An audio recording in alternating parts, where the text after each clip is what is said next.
Hello everyone! Welcome back to MasterChe. Ngayon po ang gagawin natin na isa na naman pong all-time favorite na dish. But before that, please do not forget to like and subscribe to my channel.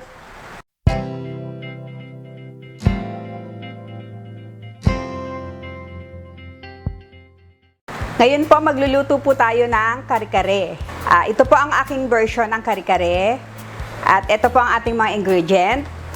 Meron po tayong ox tripe, dinurog na mani, peanut butter, onion, garlic, sugar, salt, atsuete powder or annatto powder, atsuete oil. Meron din po tayong stocks ng ating ox tripe. Kailangan din po natin ng sitaw, puso ng saging, pechay, and talong.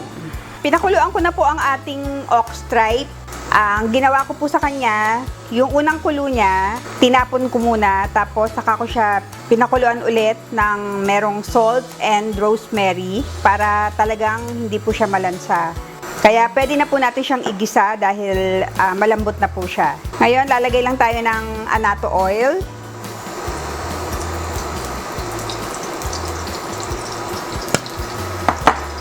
Ngayon po, ilalagay na natin ang ating onion.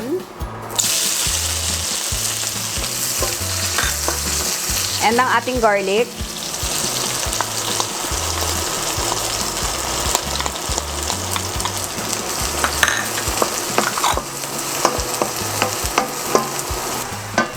Dadagdagan ko lang po ng konting oil para sa color niya kasi medyo masyadong uminit yung ating mantika.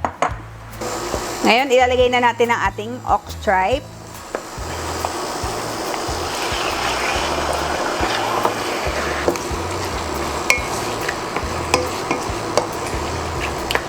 Timplahan lang natin siya ng salt. Konti lang muna. Pwede tayong mag-add pagka kulang.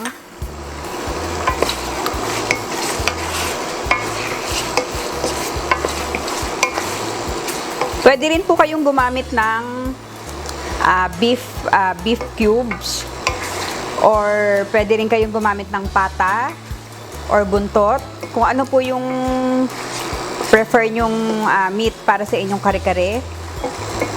Ngayon, ilalagay na po natin ang ating broth.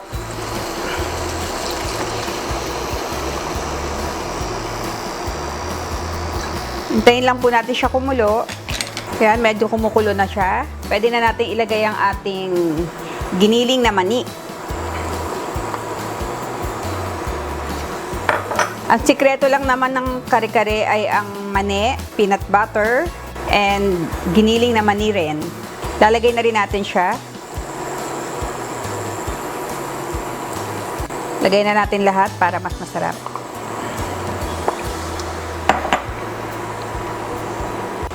Kung gusto nyo pong mas makulay pa siya, pwede kayong magdagdag ng annatto powder or kung ano man yung food color na prefer nyo. Pero ako, sa akin po, okay na yung ganitong kulay. Lalagyan din natin siya ng sugar. Konti lang po para pambalance lang. Yan, haluin lang natin.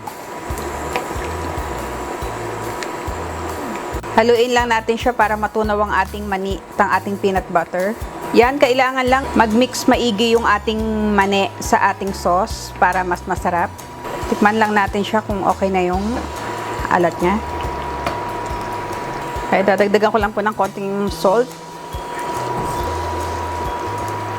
Kailangan lang po malambot na malambot ang ating tuwalya or ang ating ox tripe para masarap. Dadagdagan ko lang po siya ng broth. Ngayon po, lalagyan na natin siya ng pampalapot. Ito pong ating rice flour. Sinangag ko na rin po ang rice flour natin para lumabas po yung lasa niya. Lalagyan na po natin ang ating kare-kare para lumapot. Tinunaw ko po ang ating rice flour sa ating stocks para mas malasa po siya. Kung ano pong lapot ang gusto nyo, dadagdagan nyo lang ng rice flour po kung gusto nyo pa ng mas malapot. Ngayon po, titikman na natin siya. Kung okay na yung lasa niya.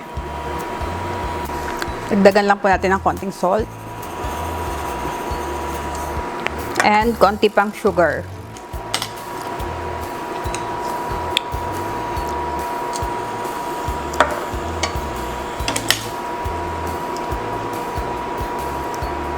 Ganyan lang po kasimple ang ating kare-kare. Pagbulo niya, pwede na po natin gawin ang ating mga vegetables. Ang style ko po sa ating kare-kare, hindi ko po hinahalo yung ating mga gulay.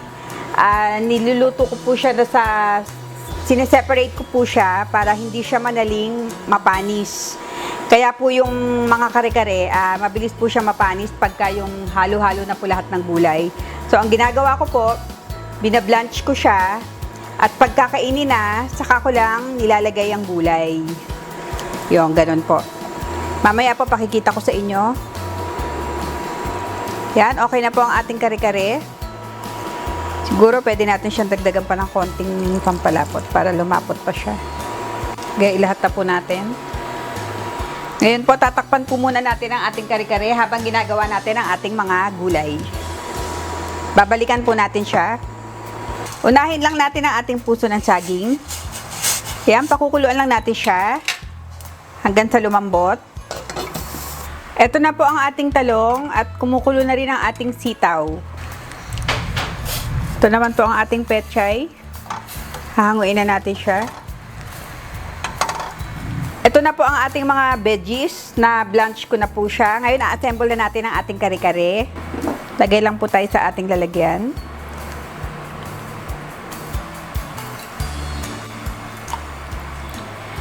Pero kung gusto naman nyo na yung inyong mga gulay ilalagay nyo na rito, pwede rin naman siya. Kaya lang dahil ito nga ang mabilis mangyari sa kare-kare ang mapanis pagka nakahalo ang gulay. Saka yung sobrang lamog-lamog na yung mga gulay pagka nakahalo siya, lalo na pag iniinit. So ngayon, ilalagay na natin ang ating gulay.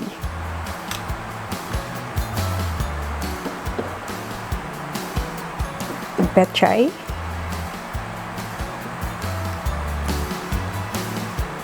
Ating puso.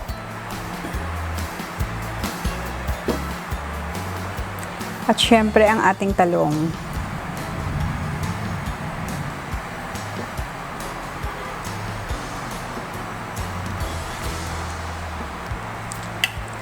Yan, ganyan lang po. Pwede natin siyang lagyan ng sauce.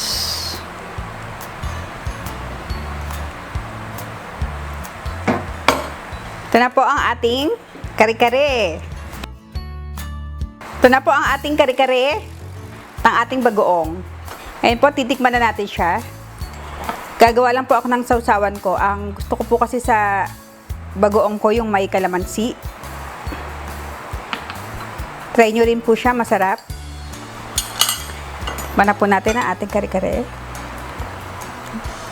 Wala at masyadong makali.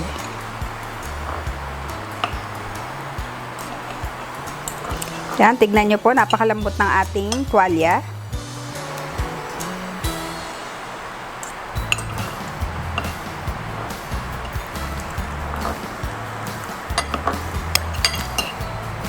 Sobrang sarap po ng ating kare-kare. Sana po i-try nyo ang ating kare-kare sa inyong mga tahanan. At kung meron po kayong question, punta lang po kayo sa ating comment section. At sana po wag niyo pong kalimutang mag-like and subscribe sa aking channel. And see you next time. God bless you all.